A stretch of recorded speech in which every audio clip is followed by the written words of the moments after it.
సత్య సువార్త కార్యక్రమం ద్వారా దేవుని వాక్యం వినుచున్న ప్రియమైన దేవుని బిడ్డలకు ప్రభు అయిన యేసుక్రీస్తు నామమునందనములండి. ప్రియులారా, గత పాఠంలో మనము దేవత్వము యొక్క సర్వ పరిపూర్ణత శరీరముగా క్రీస్తునందు నివసించుచున్నది అనే అంశమును గూర్చి తెలుసుకున్నాం. ఈరోజు అపోస్తులుల యొక్క బోధన గూర్చి తెలుసుకుందాం. ప్రియులారా, మనం గమనించినట్లయితే యేసుక్రీస్తు వారు, తండ్రి అయిన దేవుడు యేసుక్రీస్తు వారిని ఈ లోకమునకు పంపించి ఆయన ద్వారా సకల మానవాళిని నిత్య రాజ్యమైన అటు పరలోక రాజ్యాన్ని సకల మానవాళికి ఇవ్వాలనే ఉద్దేశముతో అందరూ అటు పరలోక రాజ్యాన్ని స్వతంత్రించుకోవాలనే ఉద్దేశముతో దేవుడు తన ప్రియ కుమారుడైన యేసుక్రీస్తు వారిని ఈ లోకమునకు పంపించి ఉన్నారు. యేసుక్రీస్తు వారు ఈ లోకమునకు వచ్చిన తరువాత ఆయన యొక్క ప్రణాళిక, దేవుని యొక్క ప్రణాళిక మానవుల పట్ల ఏమై ఉన్నదో ఆ విషయాలన్నిటిని బోధించాడు. ఆ విషయాలన్నిటిని కూడా వివరించారు. మనం చూసినట్లయితే యేసుక్రీస్తు వారు ఈ లోకములో ఉన్నప్పుడు అపోస్తులతో చెప్తూ ఉంటున్నాడు, నేను వెళ్ళిపోతాను, నేను వెళ్ళిన తర్వాత పరిశుద్ధాత్మ వస్తారు, ఆయన మిమ్మల్ని ఏ విధముగా బలపరుస్తాడో, ఏ విధముగా తన యొక్క సాధనాలుగా వాడుకుంటారో ఆ విషయాలన్నిటిని కూడా వివరిస్తారు అనేసరి విషయాలను అపోస్తులకు చెప్తూ ఆయన అంటూ ఉంటున్నారు. యోహాను సువార్త 14:26 మనం చూసినట్లయితే ఇక్కడ ప్రభువారు అపోస్తులతో చెప్తూ ఉంటున్నారు. ఏమంటున్నారు? ఆదరణకర్త అనగా తండ్రి నా నామమున పంపబో పరిశుద్ధాత్మ సమస్తమును మీకు బోధించి నేను మీతో చెప్పిన సంగతులన్నిటినీ మీకు జ్ఞాపకము చేయును. ఇక్కడ అంటూ ఉంటున్నారు, ప్రభువారు యేసుక్రీస్తు వారు ఈ లోకములో ఉన్నప్పుడు ఆయన గూర్చి అనేక విషయాలను ఆయన అపోస్తులకు వివరించి చెప్పినట్లుగా మనం చూస్తూ ఉంటున్నాం. యేసుక్రీస్తు వారు అనేక విషయాలు, యేసుక్రీస్తు వారిని కూర్చిన విషయాలు ప్రవచనాల్లో ఏమేమి ఉన్నాయి, తర్వాత ఆయన వచ్చిన తర్వాత ఏం చేస్తారు, ఏం చేయబోతున్నారో ఆ విషయాలన్నిటిని కూడా అపోస్తులకు వివరించి చెప్పి ఉన్నాడు. ఆ విషయాలనే పరిశుద్ధాత్ముడు కూడా జ్ఞాపకం చేస్తాడంట. యేసుక్రీస్తు వారు వచ్చారు, ఆయన మరణ పునరుద్ధానం తర్వాత వెళ్ళిపోతారు. ఆయన వెళ్ళిపోయిన తర్వాత పరిశుద్ధాత్మని పంపుచున్నారు. ఆ పరిశుద్ధాత్మ వచ్చి యేసుక్రీస్తు వారు ఏ ఏ విషయాలను అపోస్తులకు వివరించి చెప్పారో ఈ లోకములో ఉన్నప్పుడు ఆ యొక్క విషయాలన్నిటినీ పరిశుద్ధాత్మ వారికి జ్ఞాపకం చేస్తారంట. ఎవరికి? అపోస్తులకి. యేసుక్రీస్తు వారు చెప్పిన యొక్క విషయాలన్నిటినీ వారికి జ్ఞాపకం చేస్తారంట. అదే ఇక్కడ అంటూ ఉంటున్నారు, ఆదరణకర్త అనగా తండ్రి నా నామమున పంపబోవు పరిశుద్ధాత్మ సమస్తమును మీకు బోధించి నేను మీతో చెప్పిన సంగతులన్నిటినీ మీకు జ్ఞాపకము చేయును.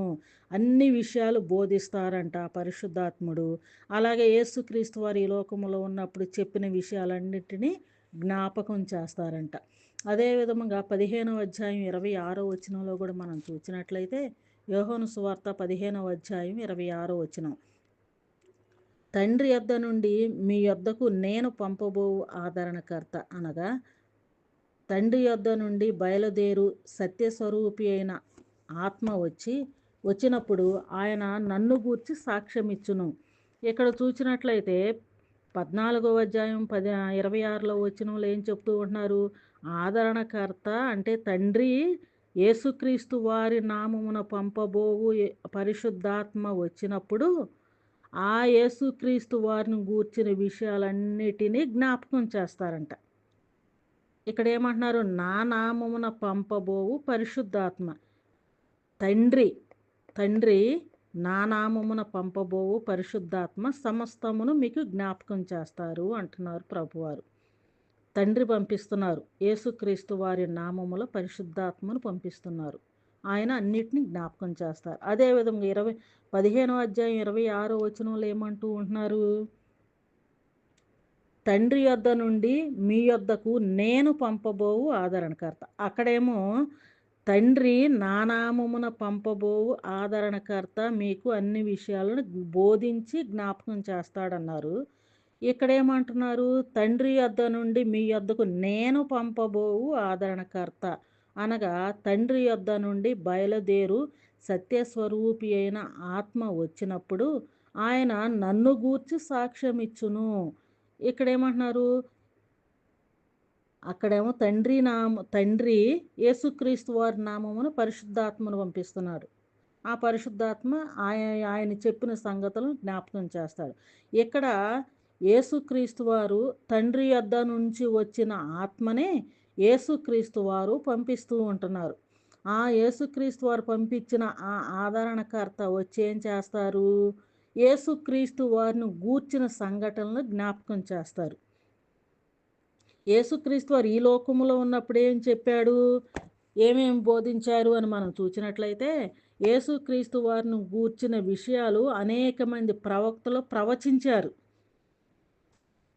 అనేక మంది ప్రవక్తలు ఆయన ఈ విధముగా జన్మిస్తాడు, ఈ విధముగా వస్తాడు, ఈ విధముగా శ్రమ పడతాడు, ఈ విధముగా చనిపోతాడు, ఈ విధముగా తిరిగి లేస్తాడు అని అనేక మంది ప్రవక్తలు ప్రవచించారు. ఆ ప్రవచనాలన్నిటినీ యేసుక్రీస్తు వారు అపోస్తులకు వివరించాడు, బోధించాడు. ప్రవచనాల్లో ఉన్న విషయాలు యేసుక్రీస్తు వారిని గూర్చిన ప్రవచనాల్లో ఉన్న విషయాలన్నిటినీ అపోస్తులకు బోధించాడు ప్రభువారు. ఆ విషయాలనే వచ్చి పరిశుద్ధాత్మ కూడా జ్ఞాపకం చేస్తాడు. అలాగే 15:26 వచనంలో తండ్రి యొద్ద నుండి నేను పంపబోవు ఆత్మ వచ్చేం చేస్తా అంటే యేసుక్రీస్తు వారు పంపబోవు ఆత్మ వచ్చేం చేస్తున్నారు? ఆయనను గూర్చిన సాక్ష్యం ఇస్తున్నారు. యేసుక్రీస్తు వారిని గూర్చి సత్యస్వరూపి అయిన ఆత్మ వచ్చినప్పుడు ఆయన ఎవరు? పరిశుద్ధాత్మ నన్ను గూర్చి సాక్ష్యమిచ్చును. అక్కడ అంతకుముందు ఎవరు సాక్ష్యం ఇచ్చారు? యేసుక్రీస్తు వారిని గూర్చి అనేక మంది ప్రవక్తలు యేసుక్రీస్తు వారిని గూర్చిన సాక్ష్యం ఇచ్చారు. అలాగే ఇప్పుడు కూడా యేసుక్రీస్తు వారు తండ్రి యొద్ద నుంచి పంపబోవు ఆదరణకర్త వచ్చి ఏం చేస్తాడు? ఆ యేసుక్రీస్తు వారిని గూర్చి సాక్ష్యం ఇస్తారు. అంటే ఎవరు ఇస్తున్నారు సాక్ష్యము? పరిశుద్ధాత్మ ఇస్తున్నారు. ఎవరిని గూర్చి? యేసుక్రీస్తు వారిని గూర్చి. ముందు ప్రవక్తలు ప్రవచించారు. ఆ విషయాలను యేసుక్రీస్తు వారు వివరించి చెప్పాడు. అదే విషయాలను పరిశుద్ధాత్మ సాక్ష్యం ఇస్తూ ఉంటున్నారు యేసుక్రీస్తు వారిని గురించి. ఇప్పుడు ఎంతమంది సాక్షులు ఉన్నారు ఆయన గురించి? అనేక మంది ప్రవక్తలు ఉన్నారు. ఇక్కడ పరిశుద్ధాత్మ కూడా ఆయనను గూర్చి సాక్ష్యం ఇవ్వటానికి పరిశుద్ధాత్ముడు కూడా వచ్చి ఉన్నారు. అదేవిధముగా 16వ అధ్యాయము 12వ వచనం నుంచి మనం చూసినట్లయితే యోహాను సువార్త 16వ అధ్యాయం 12వ వచనం నుంచి కూడా మనం గమనించినట్లయితే నేను మీతో చెప్పవలసినవి ఇంకనూ అనేక సంగతులు కలవు గాని ఇప్పుడు మీరు వాటిని సహింపరు.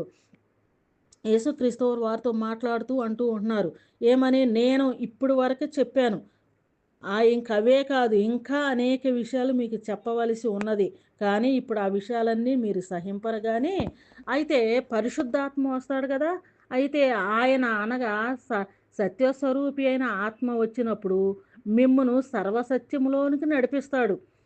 ఇక్కడ యేసుక్రీస్తు వారు ఏమంటున్నారు? ఇంకా అనేక విషయాలు ఎన్నో చెప్పారు, ఇంకా అనేక విషయాలు చెప్పవలసి ఉన్నది. అయితే ఇప్పుడు చెప్తే ఆ విషయాలు మీరు సహించలేరు. కానీ ఆదరణకర్త అనగా సత్యస్వరూపి అయిన ఆత్మ వస్తాడు. ఆయన మిమ్మల్ని సర్వసత్యములోనికి నడిపిస్తారు. నడిపించి ఆయన తనంతట తాను ఏమీ బోధింపక ఆయన ఏం చేస్తాడు?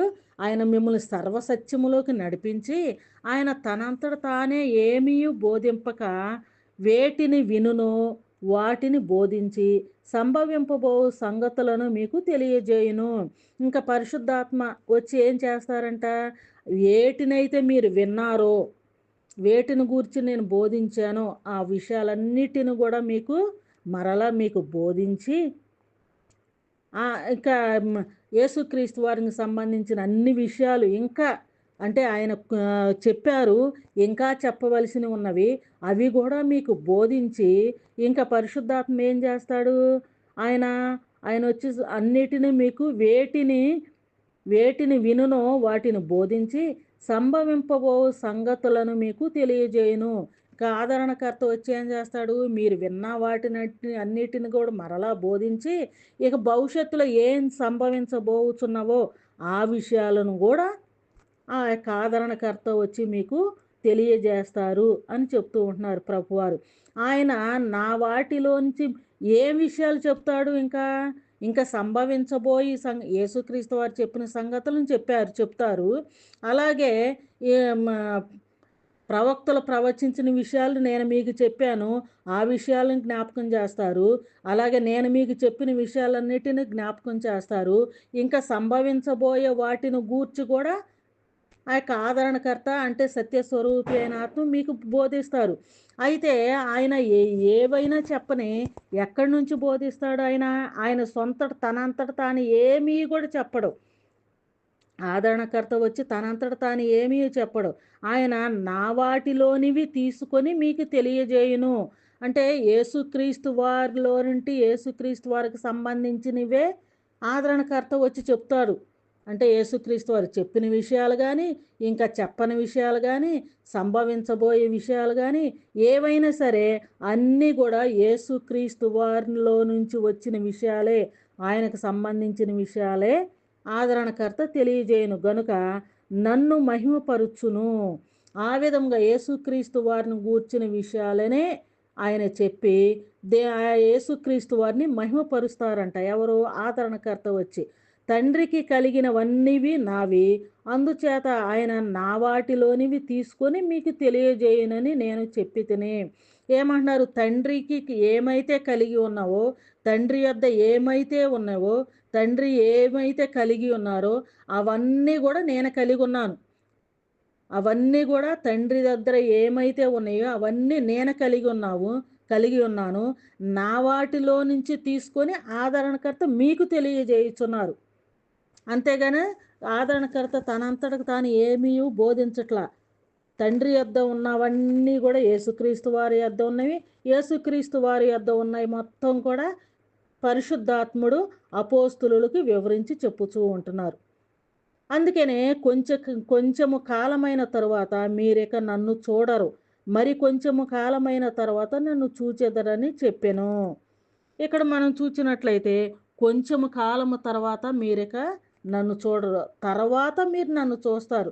కనుక ఈ యొక్క విషయాలన్నిటిని కూడా ఆదరణకర్త వచ్చి మీకు బోధిస్తాడు. ఆయన ఏది చెప్పినా తండ్రి యొద్ద నుంచి నా యొద్ద ఉన్నవి, నా యొద్ద నుంచి ఆదరణకర్త మీకు బోధిస్తాడు.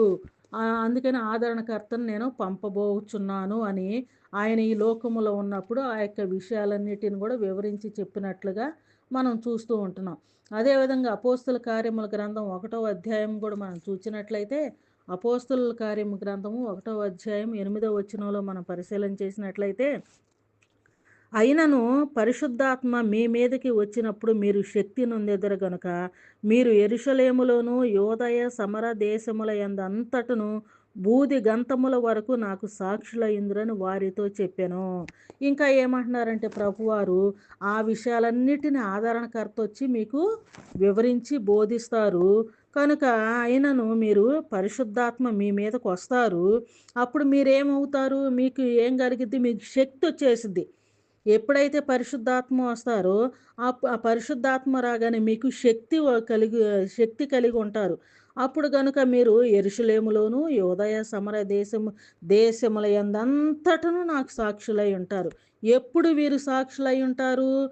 ఆదరణకర్త వారి యొద్దకు వచ్చినప్పుడు యేసుక్రీస్తు వారిని గూర్చిన సంఘటనలన్నీ ఆయన జ్ఞాపకం చేసినప్పుడు, తండ్రి యొద్ద నుంచి ఏవైతే యేసుక్రీస్తు వారు తీసుకున్నారో ఆ విషయాలన్నిటిని కూడా అపోస్తులులకు వివరించినప్పుడు, అవన్నీ కూడా వారు తెలుసుకొనినప్పుడు, అప్పుడు ఆదరణకర్త వీరి యొద్ద ఉంటున్నారు గనుక అప్పుడు వీరు శక్తిని పొందుతారనమాట. అనేక వాక్యాలు తెలుసుకొనిన వారై ఆదరణకర్తను పొందుకొనిన వారై వారు శక్తి కలిగి ఉంటారు అపోస్తులు. వారు ఆ విధముగా శక్తి కలిగిన వారై ఉండి వారు ఏం చేస్తారు? ఇన్ని విషయాలు వాళ్ళు తెలుసుకుంటున్నారు. యేసుక్రీస్తు వారు పుట్టకముందు ప్రవచనాల్లో ఉన్న విషయాలన్నిటిని తెలుసుకున్నారు. యేసుక్రీస్తు వారు ఈ లోకమునకు వచ్చిన తర్వాత ఆయన ఏమేమి చేశారో, ఏమేమి బోధించారో, ఏమేమి వివరించారో అన్నీ కూడా తెలుసుకున్నారు.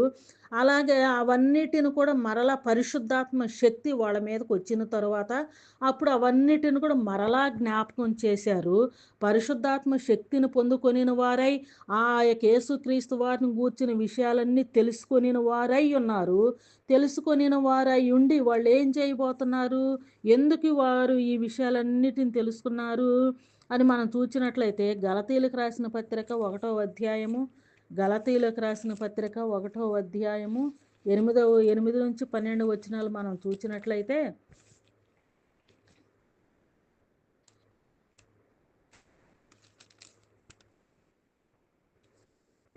గలతీయులకు రాసిన పత్రిక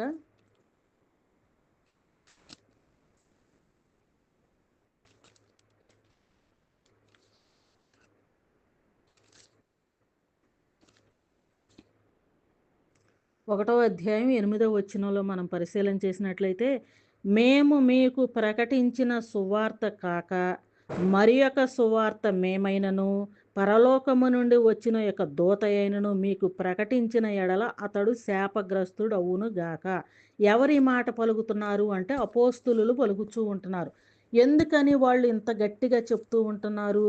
ఇప్పుడు వరకు వాళ్ళు ఏం పొందుకొని ఉన్నారు?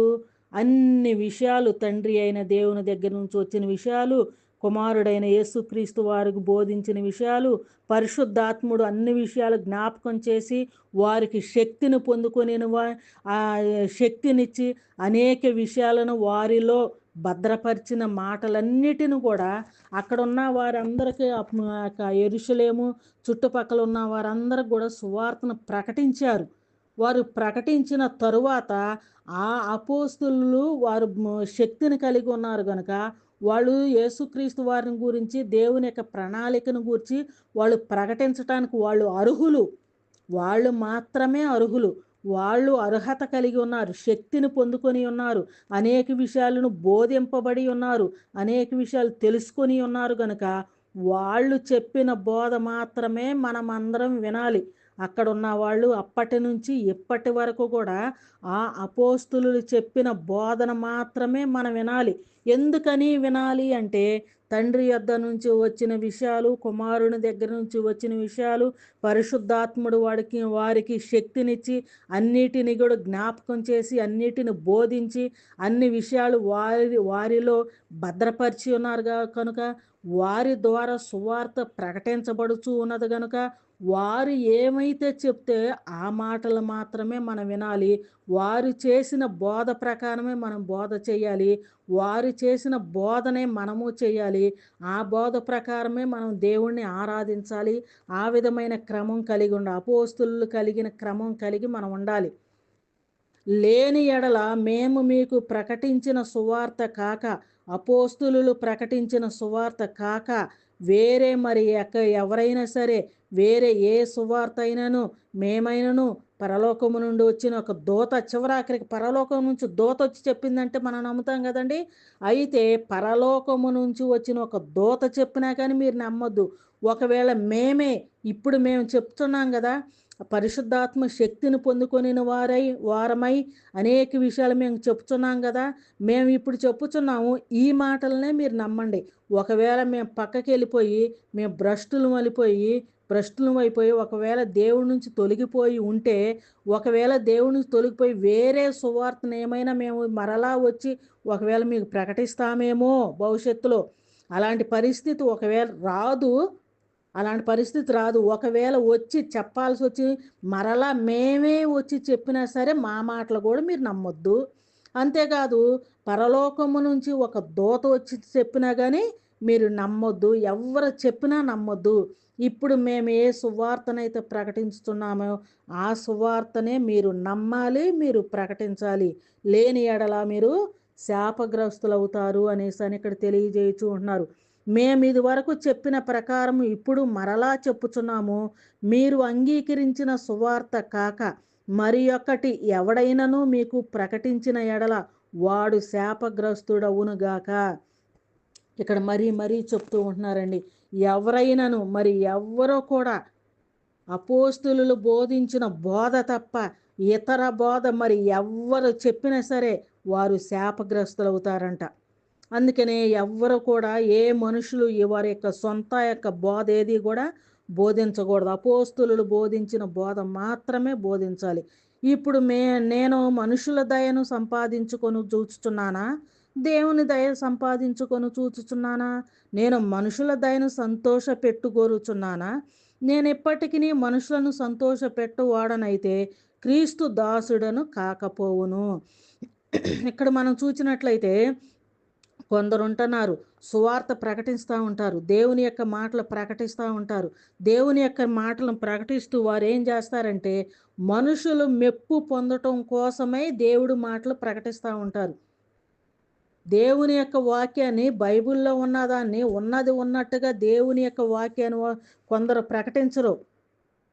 ఎదురుగున్న గొప్పవాళ్ళు లేదా పెద్దవాళ్ళు ఎవరెవరో ఉంటారు కదా, అలాంటి వారు, లేదంటే గొప్పవారు కాకపోయినా మనుషుల యొక్క అనేక మందిని ఆత్మలు సంపాదించుకోవాలనో, లేక అనేక మందిని యొక్క అనేక మందిని రక్షించాలనే ఉద్దేశముతోనో, రకరకాల ఆలోచనలతో మనుషుల యొక్క మెప్పు కోసం, ఆ మనుషుల యొక్క మెప్పు కోసము మనుషులను సంపాదించుకోవాలి అని ఒకవేళ కల్లబొల్లు మాటలు ఏమైనా చెబుతూ ఉంటున్నారేమో. అలాంటి మాటలు ఎవరో కూడా చెప్పవద్దు. మనుషులను సంపాదించుకోవటం కోసమై బైబిల్లో లేని యొక్క విషయాలు, సొంత కల్పిత మాటలు ఎవరో కూడా ప్రకటించకూడదు. అలాగా నేను మనుషుల దయను సంపాదించుకొని చూచుచున్నానా? దేవుని దయ సంపాదించుకొని చూచుచున్నానా అంటున్నారు ఇక్కడ. మనుషుల దయ సంపాదించుకొనటం కోసమై దేవుని యొక్క మాటలను పక్కన పెట్టి సొంత మాటలు, సొంత బోధ చేసి మనుషుల మెప్పు కోసం చేస్తానని ఒకవేళ చేసినట్లయితే ఆ మనుషుల దయ నేను సంపాదించుకుంటే దానివల్ల ప్రయోజనము లేదు. నేను మనుషులను సంతోషపెట్టగోరుచున్నానా? ఒకవేళ మనుషులను సంతోషపెట్టకోరాలి, మనుషులు సంతోషపెట్టాలని ఏవేవో కల్లబొలు మాటలతో ఏవేవో ఊసులు చెప్పుకుంటూ ఉంటున్నానా? మనుషులు సంతోషపెట్టాలని, మనుషులు మెప్పు పొందాలని చూసుకుంటున్నానా? అలాంటి వారు శాపగ్రస్తులవుతారంట. కానీ ఇలాంటి మనుషులను సంపాదించుకోవాలను, మనుషుల యొక్క మెప్పు పొందాలను, మనుషుల యొక్క ఆనందాన్ని చూడాలను లేనిపోయిన బైబిల్లో లేని ఇతర బోధ ఎవరైనా చేసినట్లయితే వారు శాపగ్రస్తులు అవుతారంట. నేను మనుషుల దయను సంపాదించుకొని చూస్తున్నానా? దేవుని దయను సంపాదించుకొని చూస్తున్నాను. దేవుని దయను సంపాదించుకోవాలంటే దేవుని యొక్క గ్రంథములో ఉన్నది ఉన్నట్టుగానే ప్రకటించాలి. వారికి అర్థమయ్యేలాగా ప్రకటించాలి. వాక్యమును ఉన్నట్టుగా ప్రకటింపబడితే వారు సర్వసత్యములోకి నడిపించబడతారు. అంతేగాని వాళ్ళ మెప్పుల కోసం లేనిపోయినవన్నీ చెప్పినట్లయితే అది శాపగ్రస్తులు అవుతారని ఇక్కడ దేవుడు తెలియజేస్తూ ఉన్నారు. అందుకని దేవుని దయను సంపాదించుకోవాలి అంటే దేవుని ఇచ్చిన లేఖనములలో ఉన్నవి ఉన్నట్టుగానే ప్రకటించాలి అనేసని ఇక్కడ తెలియజేస్తూ ఉంటున్నారు. సహోదరులారా, నేను ప్రకటించిన సువార్త మనుషుని యోచన ప్రకారమైనది కాదని మీకు తెలియజెప్పుచున్నాను. ఇక్కడ అంటూ ఉంటున్నారు పౌలు గారు, సహోదరులారా, నేను ప్రకటించిన సువార్త మనుషుల యోచన ప్రకారమైనది కాదు. నేను ఏ సువార్తనైతే నేను ప్రకటించుతున్నానో ఆ సువార్త మనుషుల యోచనకు సంబంధించినది కాదు. అది యోచన ప్రకారమైనది కాదు. అది ఎందుకంటే మనుషులను సంతోష పెట్టాలని, ఇట్లాగ మనుషుల మెప్పు కోసం చేసే సువార్త కాదని మీరు తెలియజెప్పుచున్నాను. మనుషుని వలన దానిని నేను పొందలేదు. నేను ఏ సువార్తనైతే నేను ప్రకటించుతున్నానో ఈ సువార్త నేను ఏ ఒక్క మనుషుని వల్ల కూడా నేను పొందలేదు. మనుషులను సంతోష పెట్టడానికి, ప్రకటించడానికి అది మనుషుల యొద్ద నుంచి వచ్చిన మాటలు కాదు ఇవి. ఇది దేవుని యొద్ద నుంచి వచ్చిన మాటలు నేను ప్రకటించుతున్నాను. ఏ విధంగా దేవుని యొద్ద నుంచి వచ్చినాయి? తండ్రి అయిన దేవుని దగ్గర నుంచి వచ్చినవి మాటలు, యేసుక్రీస్తు వారి యొద్ద నుంచి వచ్చినవి. ఆ మాటలను తీసుకొని వచ్చి పరిశుద్ధాత్ముడు అపోస్తులకు బోధించిన మాటలవి. అంతేకాని మనుషులను మెప్పు పొందటం కోసమై, మనుషుల యొక్క యోచన కోసమై ఇలాంటి లేనిపోని అని కల్పనా కథలన్నీ కూడా చెప్పుకుంటూ ఇలాంటి తప్పుడు బోధలు చేస్తే నేను ఇలాంటి శాపగ్రస్తుని అయిపోతాను నేనైనా సరే. కనుక నేను అలాంటి బోధన నేను చేయటలేదు. నేను మనుషుల మెప్పు పొందే యొక్క బోధ నేను చేయట్లేదు. మనుషుని వలన నేను ఆ బోధ నేను ఇప్పుడు నేను ఏదైతే బోధన చేయుచున్నానో, ఏ సువార్తనైతే నేను ప్రకటించుతున్నానో, ఆ సువార్త ఇది నేను మనుషుల దగ్గర నుంచి నేను పొందలేదు. మనుషుల వల్ల నేను దానిని పొందలేదు. నాకు ఏ మనుషుడు కూడా దాన్ని బోధించలేదు. కానీ యేసుక్రీస్తు వారు బయలుపరచుట వలనే అది నాకు లభించినది. యేసుక్రీస్తు వారు బయలుపరచటం వలనే దేవుని యొక్క మాటలు నాకు లభించినవి. ఆ మాటలనే నేను మీకు ప్రకటిస్తున్నాను తప్ప, ఏ యొక్క మనుషుని దగ్గర నుంచి వచ్చిన మాటలు నేను ప్రకటించట్లేదు.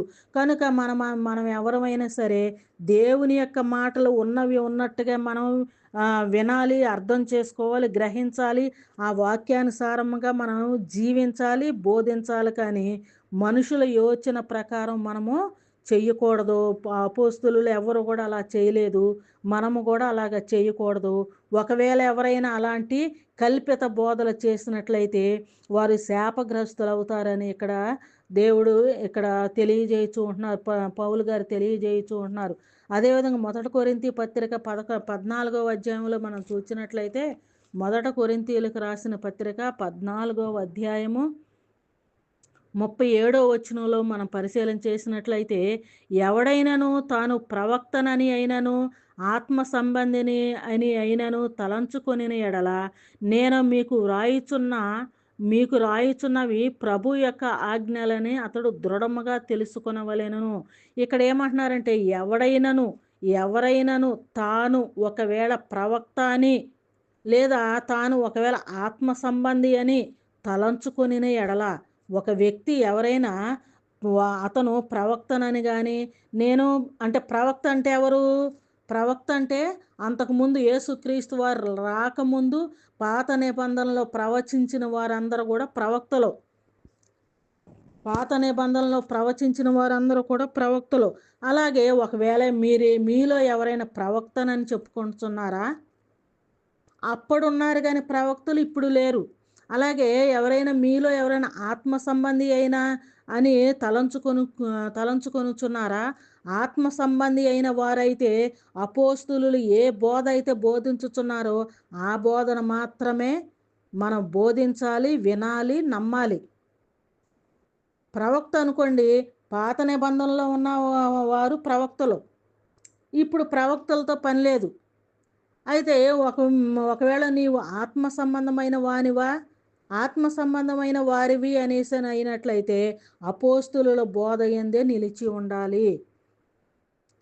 ఆత్మ సంబంధివని అయినను తలంచుకొని ఎడల, నేను మీకు వ్రాయుచున్నవి ప్రభు యొక్క ఆజ్ఞలని అతడు దృఢముగా తెలుసుకొనవలెను. నిజముగా నీవు ఆత్మ సంబంధివై అయ్యుంటే, నేను మీకు వ్రాయిచున్న ఈ ఆజ్ఞలన్నిటినీ దృఢముగా గట్టిగా నమ్మాలి. ఏవి గట్టిగా నమ్మాలి? ఇప్పుడు వరకు ఏ విషయాలైతే మనం చెప్పుకున్నామో, ఎప్పటి నుంచి చెప్పుకుంటున్నాము? గడిచిన పాఠాలన్నిటిని కూడా మీరు వింటే అవన్నీ కూడా మీకు అర్థమవుతాయి. గడిచిన పాఠాలన్నిటిని కూడా మీరు విన్నట్లయితే ఆ చెప్పిన విషయాలన్నిటిని కూడా ప్రభు యొద్ద నుంచి వచ్చినవని, ఆ మాటలనే నేను ప్రకటించుచున్నానని మీరు దృఢముగా నమ్మవలెను అనేసని ఇక్కడ పౌలు గారు తెలియజేయచూ ఉంటున్నారు. అదే విధముగా తెస్సలోనికి రాసిన పత్రిక 2వ అధ్యాయంలో కూడా మనం చూసినట్లయితే, తెస్సలోనీయులకు రాసిన పత్రిక 2వ అధ్యాయము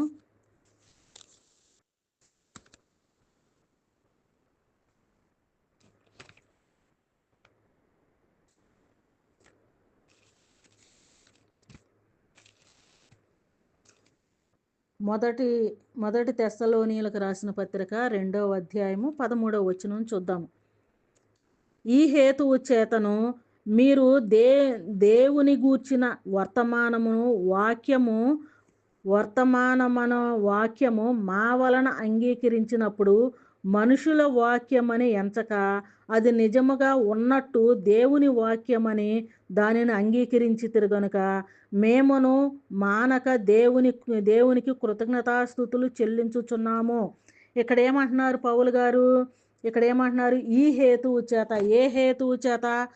తండ్రి యొద్ద నుంచి వచ్చిన మాటలు యేసుక్రీస్తు వారి దగ్గర నుంచి వచ్చిన మాటలు పరిశుద్ధాత్ముడు, ఆ పరిశుద్ధాత్ముడు అపోస్తులులకు బోధించిన వాక్యాలనే వీళ్ళు ప్రకటించుచున్నారు గనుక ఈ హేతువు చేత మీరు దేవుని గూర్చిన వర్తమాన వాక్యములను మా వలన, ఎవరి వలన?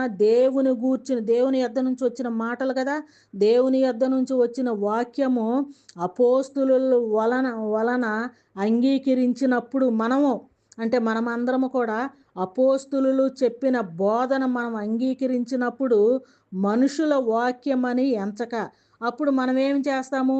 మనం ఇప్పుడు వరకు చెప్పుకున్న మాటలు మనుషుల యోచన ప్రకారమైనది కావని, దేవుని దగ్గర నుంచి వచ్చిన వాక్యమని, ఇది మనుషుల వాక్యము అని మనం ఎంచక, అది నిజముగా ఉన్నట్టు దేవుని వాక్యమేనని మనం అంగీకరించి తిరిగి గనుక మనం ఆ విధముగా ఈ వాక్యములన్నీ దేవుని యొద్ద నుంచి వాక్యములే అపోస్తులు ప్రకటిస్తున్నారని మనం నమ్మినట్లయితే, మనం అంగీకరించినప్పుడు వారంట దేవునికి కృతజ్ఞతాస్తుతులు చెల్లించుచున్నారంట.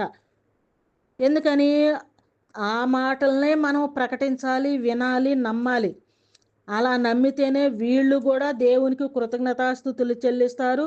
వీళ్ళ ద్వారా, పరిశుద్ధాత్మ ద్వారా, క్రీస్తు ద్వారా తండ్రి అయిన దేవుడు సంతోషిస్తాడు. ఆ వాక్యమే విశ్వాసులైన మీలో కార్యసిద్ధి కలుగు చేయుచున్నది.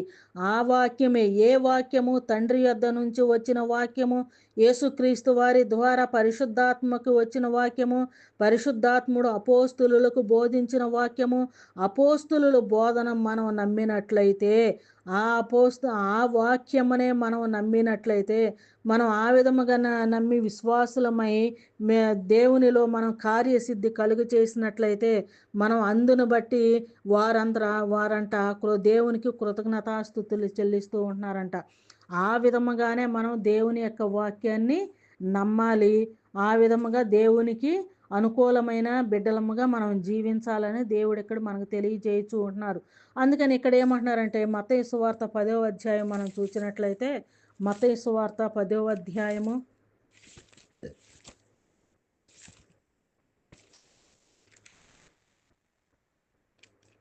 మత్తయి సువార్త 10వ అధ్యాయము 40వ వచనంలో మనం పరిశీలన చేసినట్లయితే, మిమ్మును చేర్చుకొనువాడు నన్ను చేర్చుకొనును, నన్ను చేర్చుకొనువాడు నన్ను పంపిన వానిని చేర్చుకొనును. ప్రవక్తను చేర్చుకొనివాడు ప్రవక్త ఫలము పొందును. నీతిమంతుని చేర్చుకొనివాడు నీతిమంతుని ఫలము పొందును. మరియు శిష్యుడని ఎవడు ఈ చిన్న గిన్నెలో ఒకనికి గిన్నెడు చన్నీళ్లు మాత్రం త్రాగనిచ్చునో వాడు తన ఫలమును పోగొట్టుకొనడని నిశ్చయముగా మీతో చెప్పుచున్నాను. ఇక్కడ ఏమంటున్నారు? మనం ఎవరిని నమ్మాలంట? అపోస్తులను నమ్మాలి. ఎట్లాగా? వారిని మనం చేర్చుకుంటేనే, వారి బోధన మాత్రమే మనం నమ్మితేనే, అపోస్తులు చెప్పిన బోధనే మనం బోధించాలి, మనం నమ్మాలి. అలాగ నమ్మినప్పుట్లే, ఆ విధముగా మనం ఆ వాక్యాలని మాత్రమే మనం నమ్మినప్పుడు మిమ్మును చేర్చుకొని వారు, ఇక్కడ అంటూ ఉంటున్నారు యేసుక్రీస్తు వారు, మిమ్ముల్ని ఎవరైతే చేర్చుకుంటారో అంటే అపోస్తులని, అంటే అపోస్తుల బోధన ఎవరైతే చేర్చుకుంటారో, అపోస్తుల బోధన ఎవరైతే నమ్ముతారో వారు యేసుక్రీస్తు వారిని నమ్మినట్టు. అపోస్తుల బోధన నమ్మిన వారు మాత్రమే యేసుక్రీస్తు వారిని నమ్మినట్టు. యేసుక్రీస్తు వారిని నమ్మిన వారు మాత్రమే తండ్రి అయిన దేవునిని నమ్మినట్లు. తండ్రి అయిన దేవుణ్ణి నమ్మినట్టు అంటే అపోస్తులు చెప్పిన మాట కనుక మనం నమ్మకపోతే యేసుక్రీస్తు వారిని కూడా మనం నమ్మినట్టు కాదు. యేసుక్రీస్తు వారిని నమ్మకపోతే తండ్రి అయిన దేవుణ్ణి కూడా నమ్మినట్లు కాదు. కనుక ఇప్పుడు తండ్రి అయిన దేవుణ్ణి నమ్మాలన్నా, యేసుక్రీస్తు వారిని నమ్మాలన్నా మనం ఖచ్చితంగా అపోస్తుల బోధ మాత్రమే మనం నమ్మాలి. ఆ బోధ ప్రకారమే మనం దేవుణ్ణి ఆరాధించాలి, స్తుతించాలి, గణపరచాలి, మహిమపరచాలి. ఆ వాక్యానుసారంగానే మనం జీవించగలిగితేనే మనం ప్రభువారిని, అలాగే తండ్రి అయిన దేవుని మనం మహిమపరిచిన వారం అవుతాం. అపోస్తుల బోధన గనక మనం తీసివేసి మన సొంత కల్పితమైన బోధలు ఏమైనా కల్పించుకునేటట్లయితే, ఆ విధమైన బోధ చేసిన వారు అపోస్తులను చేర్చుకొనని వారు క్రీస్తును కూడా చేర్చుకొననట్లే. క్రీస్తును చేర్చుకొనని వారు తండ్రి అయిన దేవుణ్ణి కూడా చేర్చుకొననట్లే. గనుక ఆ విషయాలనే ఇక్కడ ప్రభువారు తెలియజేస్తున్నట్లుగా మనము చూస్తూ ఉంటున్నాం. లోకాసు వార్త 10వ అధ్యాయంలో కూడా మనం చూసినట్లయితే, లోకాసు వార్త 10వ అధ్యాయం 16వ వచనంలో కూడా మనం పరిశీలన చేసినట్లయితే,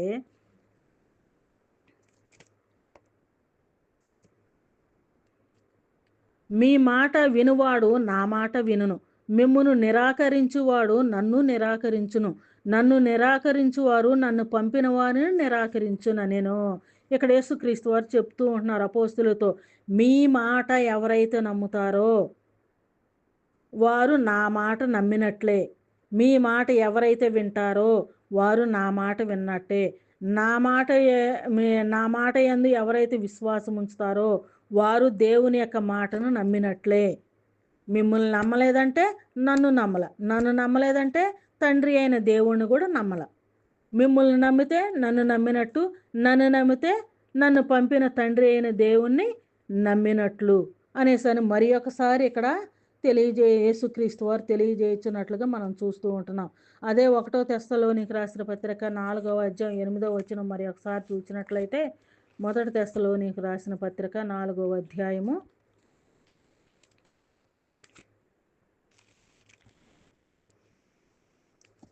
8వ వచనం మరి ఒకసారి ఆఖరిగా మనం చూసినట్లయితే, కాబట్టి ఉపేక్షించువాడు మనుషుని ఉపేక్షింపడు గాని మీకు తన పరిశుద్ధాత్మను అనుగ్రహించిన దేవునినే ఉపేక్షించుచున్నాడు. ఇక మనం గనక అపోస్తుల బోధన మనం నమ్మకపోయినట్లయితే యేసుక్రీస్తు వారిని కూడా నమ్మనట్లే. యేసుక్రీస్తు వారిని నమ్మట్లేదంటే తండ్రి అయిన దేవుని మాటను కూడా మనం నమ్మనట్లే. కనుక వీళ్ళను ఉపేక్షిస్తే యేసుక్రీస్తు వారిని ఉపేక్షించినట్లే, యేసుక్రీస్తు వారిని ఉపేక్షిస్తే తండ్రి అయిన దేవుణ్ణి ఉపేక్షించినట్లే. అందుకనే ఈ విధమైనటి లింకు అంటే ఎట్లాగా ఎంతమంది సాక్షులు? యేసుక్రీస్తు వారిని గూర్చిన అనేక మంది ప్రవక్తల సాక్షులు ఉన్నారు, తండ్రి అయిన దేవుడు ఉన్నాడు, యేసుక్రీస్తు వారిని గురించి పరిశుద్ధాత్ముడు ఉన్నాడు, అలాగే అపోస్తులు కూడా ఉన్నారు. ఈ విధముగా అపోస్తులు ఏ బోధ అయితే చెప్పుతూ ఉన్నారో ఆ బోధన మనం కూడా ప్రకటించాలి. ఆ బోధ ప్రకారం రక్షింపబడిన వారు మాత్రమే యేసుక్రీస్తు వారి యొక్క రక్త సంబంధీకులు అవుతారు. యేసుక్రీస్తు వారి యొక్క రక్తములో కడగబడి ఆయన యొక్క రక్త సంబంధీకులు అవ్వాలి అంటే అర్హత ఏంటి? ఒట్టి బాప్తీసం తీసుకుంటేనే సరిపోలా. బాప్తీసం తీసుకుంటేనే సరిపోలా. యేసుక్రీస్తు వారి యొక్క రక్త సంబంధీకులు అవ్వాలి అంటే, యేసుక్రీస్తు వారి ద్వారా మనం నిత్య రాజ్యాన్ని సంపాదించుకోవాలి అంటే మనం ఒట్టి బాప్తీసం తీసుకుంటే సరిపోలా. ఈ బోధన మనం వినాలి. ఏ బోధని? తండ్రి యొద్ద నుంచి వచ్చిన బోధ యేసుక్రీస్తు వారి దగ్గర నుంచి వచ్చిన బోధ పరిశుద్ధాత్ముడు ద్వారా ప్రకటింపబడిన ఆ యొక్క అపోస్తులు ప్రకటించిన వాక్యాన్ని విని ఆ వాక్యానుసారముగా మనం రక్షింపబడితేనే, మనం రక్షింపబడి బాప్తీసం తీసుకుంటేనే మనం యేసుక్రీస్తు వారి యొక్క రక్త సంబంధీకులం. వారి బోధన మనం నమ్మనట్లయితే మనం బాప్తీసం తీసుకున్నా సరే మనం దేవుని యొక్క యేసుక్రీస్తు వారి రక్త సంబంధీకులం కాలేం. ఎందుకని? వారి బోధలో మనం లేము.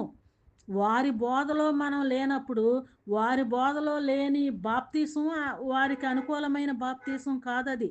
వారి బోధలో ఉండి మనం బాప్తీసం తీసుకున్న వాళ్ళం మాత్రమే యేసుక్రీస్తు వారి యొక్క రక్త సంబంధీకులం అవుతాము. అలాగే అపోస్తుల బోధను మనం నమ్మిన వాళ్ళం అవుతాము. అపోస్తులు బోధన నమ్మిన వారికి మాత్రమే పరిశుద్ధాత్ముడు పరిశుద్ధాత్మ అనే వరాన్ని పొందుకుంటారు. ఆ పరిశుద్ధాత్మ అనే వరాన్ని పొందుకున్న వారు యేసుక్రీస్తు వారి దగ్గర నుంచి వచ్చిన పరిశుద్ధాత్మను వరం పొందుకుంటారు. ఆ యేసుక్రీస్తు వారి ద్వారానే మనం తండ్రి అయిన దేవుని యొద్దకు వెళతాము.